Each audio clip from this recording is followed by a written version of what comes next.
Kasi ini-scrutinize natin mabuti, no? Paano ba ilo-lower yung cost? Number one talaga, yung pagkuha ng generation.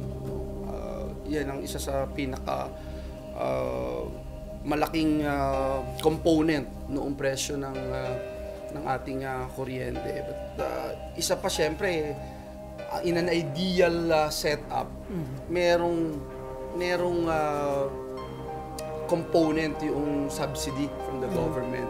You look at Thailand, you look at Malaysia, you look at Indonesia, meron. Yung iba nga, halos buo subsidized by the government. Tayo naman hindi. Kaya more challenging on our part.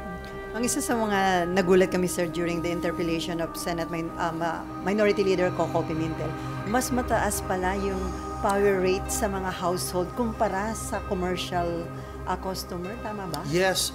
And it was... Akala namin pag commercial, mas mataas. It was explained kasi mas maraming...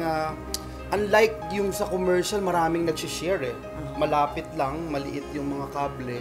Hindi siya yung, for example, you go from a far-flung area, dadalhin yung kable doon, and mas mataas talaga yung cost. Expensive. And even, yes, and even ERC, ang bottom line dito is talagang we have to empower and trust that ERC will do its job. Kasi at the end of the day, yung